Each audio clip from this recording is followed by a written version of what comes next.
Assalamualaikum warahmatullahi wabarakatuh. Saya Muhammad Nuh beserta Alpan Enjari akan menyampaikan tugas kelompok dengan judul Dampak Pertambangan Tanpa Izin dan Penanganannya. Berdasarkan Undang-Undang Dasar Negara 1945, Pasal 33 Ayat 3 yang berbunyi, bumi dan air dan kekayaan alam yang terkandung di dalamnya dikuasai oleh negara dan dipergunakan untuk sebesar-besar kemakmuran rakyat. Artinya apa? Untuk memperoleh sumber daya alam tersebut, itu harus memenuhi ketentuan peraturan perundang-undangan, yaitu izin pertambangan dari pemerintah. Kementerian SDM telah mengatur perizinan pertambangan mineral batubara pada Undang-Undang Nomor 3 Tahun 2020 tentang perubahan atas Undang-Undang Nomor 4 Tahun 2009 tentang pertambangan mineral dan batubara. Akan tetapi dalam perjalanan dan perkembangannya ada masyarakat ataupun kelompok masyarakat yang melakukan kegiatan pertambangan tanpa izin yang memberikan dampak terhadap penerimaan negara dan penerimaan daerah, terjadinya kerusakan dan pencemaran lingkungan dan dampak sosial lainnya. Terkait dengan hal tersebut, pemerintah dalam hal ini Kementerian SDM menginformasikan kepada pemerintah provinsi di seluruh Indonesia agar mengusulkan wilayah pertambangan yang di dalamnya ada wilayah pertambangan rakyat, peti ataupun lokasi peti dipetakan sebagai wilayah pertambangan rakyat. Nah, untuk menindaklanjuti hal tersebut, maka pemerintah provinsi, dalam hal ini Dinas Energi dan Sumber Daya Mineral, melakukan koordinasi dengan pemerintah kabupaten kota seprovinsi Jambi untuk mengusulkan wilayah pertambangan ke Dinas Energi dan Sumber Daya Mineral Provinsi Jambi. Nah, dari hasil rapat koordinasi tersebut, pemerintah kabupaten kota telah mengusulkan wilayah usaha pertambangan, wilayah pertambangan rakyat, wilayah usaha pertambangan khusus, dan wilayah percadangan negara yang disesuaikan dengan tata ruang kabupaten kota. Dan dalam hal ini, Gubernur Jambi telah mengusulkan wilayah pertambangan tersebut dan alhamdulillah telah ditetapkan wilayah pertambangan Provinsi Jambi dengan surat keputusan Menteri Energi dan Sumber Daya Mineral nomor 97K tahun 2022. Nah, dari wilayah pertambangan Provinsi Jambi tersebut terdapat wilayah pertambangan rakyat di Provinsi Jambi, yaitu berada di Kabupaten Merangin, Kabupaten Sarolangun, Kabupaten Tebu, Kabupaten Batanghari. Nah, dalam rangka penetapan tersebut, Dinas Energi dan Sumber Daya Mineral telah melakukan koordinasi kolaborasi dengan pemerintah kabupaten kota dalam Provinsi Jambi dan telah berkoordinasi juga dengan Direktorat Jenderal Mineral dan Batubara Kementerian Energi dan Sumber Daya Mineral. Untuk selanjutnya akan disampaikan oleh Pak Alpan Enjari. Pak Alpan Enjari, kami persilakan. Assalamualaikum warahmatullahi wabarakatuh. Saya Alpan Enjari, nomor urut absen 2. Pada tugas kali ini kami akan mengangkat masalah kasus tentang peti atau lebih dikenal dengan penambangan tanpa izin.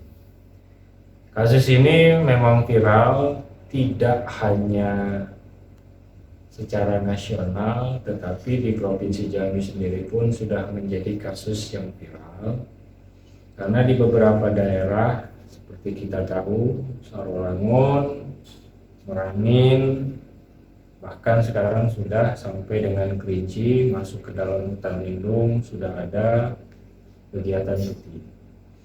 Nah, kegiatan peti ini sebenarnya adalah suatu kegiatan pertambangan, tetapi memang dilakukan tanpa adanya izin atau mengikuti regulasi pertambangan yang ada, sehingga bisa dimasukkan ke dalam kategori tindakan ilegal. Bagaimana untuk mensolusikan atau mencari solusi supaya peti ini bisa diminimalisir? Salah satunya adalah dengan ide pemerintah membuat izin pertambangan rakyat. Untuk info, Provinsi Jambi sudah mengusulkan 4 daerah untuk dijadikan wilayah pertambangan rakyat atau WPR. Mekanisme ini sudah berjalan dan sudah ada keputusan dari Kementerian ESDM melalui Direktur Jenderal Mineral dan Batubara di Jakarta bahwa Provinsi Jambi sudah ditetapkan 4 wilayah sebagai WPR, yaitu Kabupaten Merangin, Kabupaten Sarolangun, Kabupaten Tebo, dan Kabupaten Batanghari. Nah, 4 wilayah ini termasuk ke dalam wilayah adanya peti tadi. Bagaimana selanjutnya? Begitu sudah ada WPR, apakah sudah selesai masalahnya? Ternyata belum.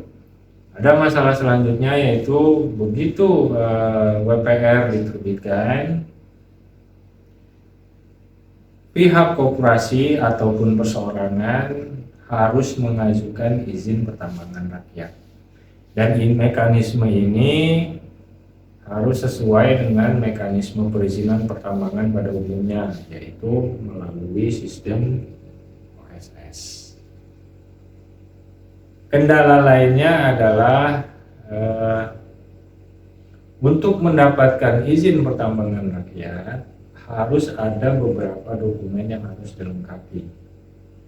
Misalnya yang pertama adalah dokumen pengelolaan pertambangan, atau secara umum kita kenal sebagai dokumen teknis, dan ini dibuat oleh kementerian, dalam artian adalah kewenangan dari pemerintah pusat. Selain itu juga dibutuhkan dokumen lingkungan. Dokumen lingkungan ini dibuat oleh DLH Provinsi Jambi. Nah, pada saat sekarang ini dengan adanya revisi RPJMD yang baru, memang Dinas Lingkungan Hidup sudah membuat dokumen lingkungan terkait dengan IPR. Dan ini sebenarnya harus sinkron dengan dokumen pengelolaan pertambangan yang dibuat oleh Kementerian ESDM. Dalam hal ini kaitannya dengan organisasi digital dan juga dengan standar pelayanan kinerja, yang dapat saya katakan adalah walaupun mekanisme ini sudah berjalan, tetapi masih banyak ditemukan kendala-kendala. Dan adanya organisasi digital dalam hal ini adalah koordinasi antar lembaga, baik itu dengan Dinas ESDM Provinsi Jambi dengan Kementerian ESDM ataupun dengan Dinas Lingkungan Hidup Provinsi Jambi, untuk mensinkronkan dokumen itu sangat dibutuhkan sekali. Apalagi proses perizinannya memang sudah berbasis dengan OSS. Nah, kehadiran suatu sistem aplikasi atau secara online memang bisa memudahkan tahapan ini, dan pada saat ini memang belum ada sistem kaitannya tersebut. Nah, ini menjadi penting karena kedepannya ini akan menjadi kaitan tersendiri begitu sudah IPR-nya dikeluarkan. baik itu nanti dalam rangka pembinaan dan pengawasan ataupun terkait dengan iuran-iuran yang harus dipenuhi oleh pemegang IPN. Selain itu pun dengan adanya sistem online nanti yang akan dibangun, ini harus disertai dengan standar kinerja yang jelas atau target sasaran yang akan dicapai. Nah, inilah pentingnya standar pelayanan. Makanya harus pembuatan sistem informasi ini harus dibarengi dengan pembuatan SOP yang jelas, di mana target-target yang akan dicapai harus tertera dengan jelas dan bisa diukur parameternya di situ. Nah, inilah sekelumit tanggapan saya mengenai adanya kasus peti dan juga mencari solusi yang coba dipecahkan oleh pemerintah pada saat ini, khususnya di Provinsi Jambi. Sekian dan terima kasih.